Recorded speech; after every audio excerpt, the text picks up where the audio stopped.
Children's Family Health and Human Services Interim Committee. Who was all involved in this?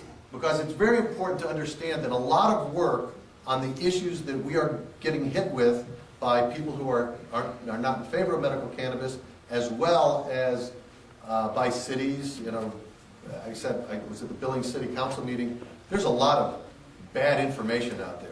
There's a lot of wrong, inaccurate information being given to people, and then other people take that as fact. And so again, hopefully over these 2 days we can dispel some of those rumors. But we had law enforcement. We had Detective Brinkman, for example, from Great Falls. We had Greg Sullivan, the city attorney in Bozeman, sat on the group. We had a number of different people. The Medical Board of Examiners came and contributed to it. Department of Education, the Department of Agriculture, and of course licensed caregivers. So we all sat around in a group and talked about the problems and said, what can we do to solve the problems? And we actually came up with a relatively good consensus of the group and said, it was almost like a little horse trading. Said, well, okay, we don't really like that, but how about if we do this? How about, would this work for you, law enforcement? If we track the medicine, we understand that you're worried about the black market, but if we actually tracked the medicine and we knew where it was going and it was transparent, I mean, as long as we're a Schedule I drug, we need to make sure that we're following those rules. And they came back and said, yes, that would work. So when we get into, and we've made a number of recommendations on exactly what the legislature should do. The proposed bill itself, these are some of the things that are in the proposed bill. Now, how the proposed bill works, out of this interim committee that spent the summer working on this, they said, you know what, when the new legislative session starts in January, we should have at least some form of a consensus bill that this committee has come up with. Well, nobody on the committee liked everything in the bill. So I don't know that it's a consensus bill. I think it's the closest thing that they could come to a consensus. In fact, some of the people on the committee said there's some of the stuff in this bill that they would absolutely not vote for if it was brought to the floor. So what will happen in January after the new after the election is this bill will get brought forward along with anywhere from 1 to 100 other bills. There will probably be a bill to repeal medical cannabis submitted by some legislators. There will likely be a bill to legalize cannabis by some legislators. Truthfully, where we're going to end up is in the middle someplace. And so it's important that we all work together to make sure that we're in the right place at the end of the day. And then just real quick, establishing a regulatory system. All right, that's in the proposed bill. Allowing the creation of medical dispensaries, because right now, there's nothing in the law that says that a storefront can exist, even though there are storefronts in all the cities.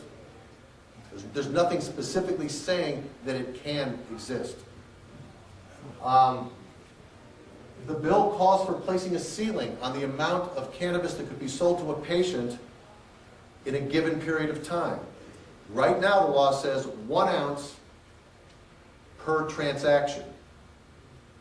The problem is, not everybody follows the intent of the rules, and that's what the legal panel is going to talk about this, is we've had patients, believe it or not, that have gone in multiple times in the day to get their 1 ounce.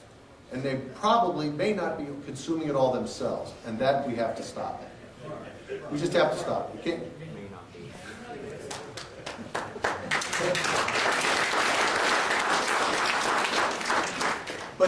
But because that's happened, and they know it's happened, because it's been undercover law enforcement that's gone in and gotten it, all right? We can't say it doesn't exist. It does exist. It does exist. Caregivers selling too much product at the same time. How do we know that? Because they've sold it to undercover agents. And by the way, just for the record, undercover agents does not mean that they don't have a medical ID or a medical card. They could have a medical card. They are going to ask you to do something you should not do. We suggest strongly you don't do it if you're not supposed to do it. Because you don't know who's who. And so the best thing to do is to be safe and do it the right way. They've also required...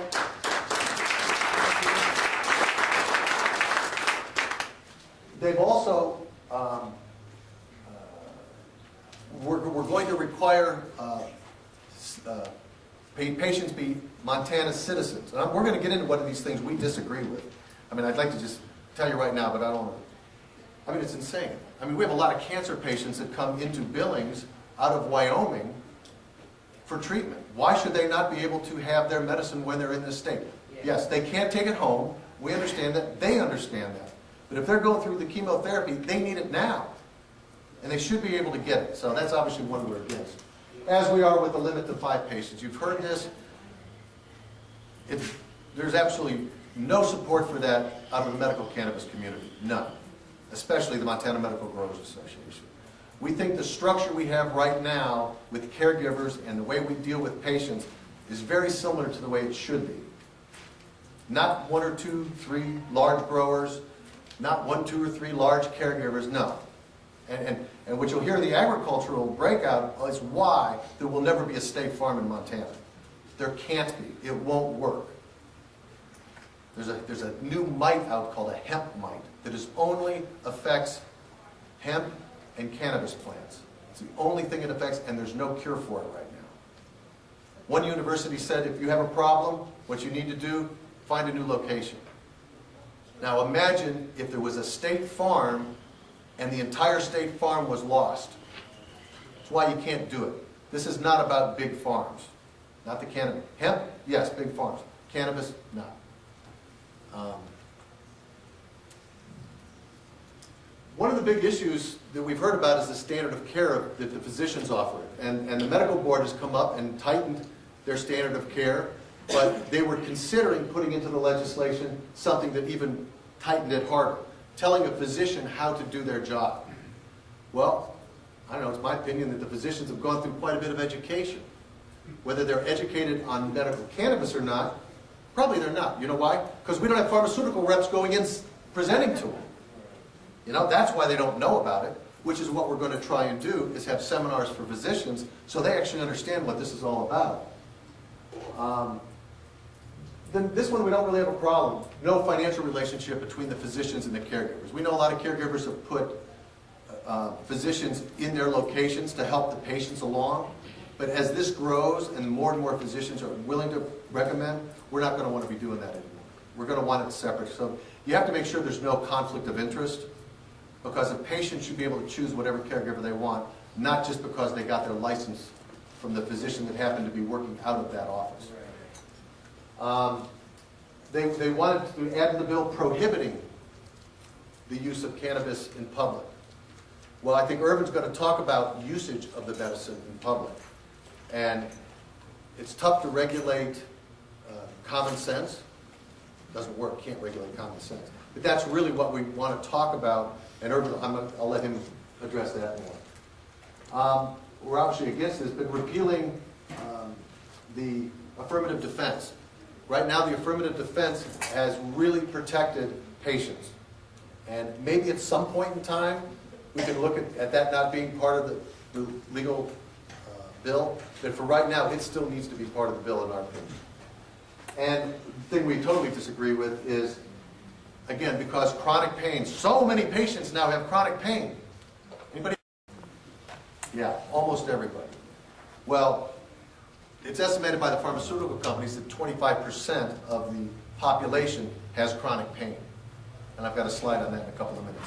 But because so many people were getting their licenses, you know, that they said, well, instead of having one physician, why don't we have a pain specialist? You know, because other states are doing things like this. Other states are doing some really crazy things. Why? Because they let it get out of control and they're trying to bring it back in. And they don't know how to do it. And they keep changing the laws like all the time. Well, maybe this will work. Well, maybe this will work.